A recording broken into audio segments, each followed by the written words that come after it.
Section 6. On the use of mental faculties. The exercise of mental and other faculties is only useful when instrumental of the divine action. The mind, with all the consequences of its activity, might take the foremost rank among the tools employed by God, but has to be deputed to the lowest as a dangerous slave. It might be of great service if made use of in a right manner, but is a danger if not kept in subjection. When the soul longs for outward help, it is made to understand that the divine action is sufficient for it. When without reason it would disclaim this outward help, the divine action shows it that such help should be received and adapted with simplicity in obedience to the order established by God, and that we should use it as a tool, not for its own sake, but as though we used it not, and when deprived of all help, as though we wanted nothing. The divine action, although of infinite power, can only take full possession of the soul in so far as it is void of all confidence in its own action. For this confidence, being founded on a false idea of its own capacity, excludes the divine action. This is the obstacle most likely to arrest it, being in the soul itself, for as regards obstacles that are exterior, God can change them, if he so pleases, into means for making progress. All is alike to him, equally useful or equally useless. Without the divine action, all things are as nothing, and with it, the veriest nothing can be turned to account.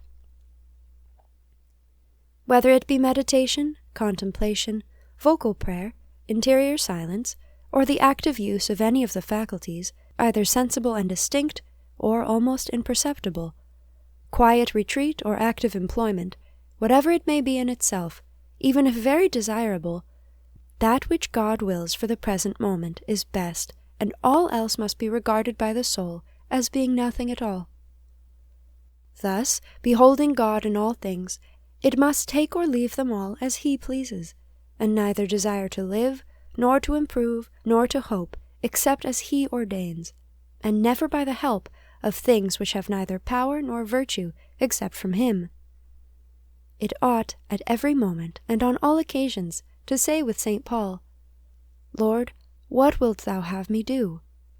Acts 9:6. Without choosing this thing or that, but whatsoever you will. The mind prefers one thing, the body another. But, Lord, I desire nothing but to accomplish your holy will. Work, contemplation, or prayer, whether vocal or mental, active or passive, the prayer of faith or of understanding, that which is distinguished in kind, or gifted with universal grace, it is all nothing, Lord, unless made real and useful by your will. It is to your holy will that I devote myself, and not to any of these things, however high and sublime they may be, because it is the perfection of the heart for which grace is given, and not for that of the mind. The presence of God which sanctifies our souls is the dwelling of the Holy Trinity in the depths of our hearts when they submit to his holy will. The act of the presence of God, made in contemplation, affects this intimate union only like other acts that are according to the order of God.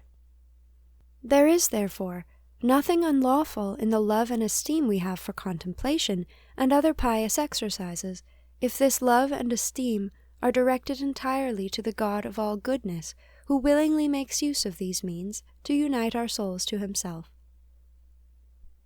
In entertaining the suite of a prince, one entertains the prince himself, and he would consider any discourtesy shown to his officers, under pretense of wishing for him alone, as an insult to himself.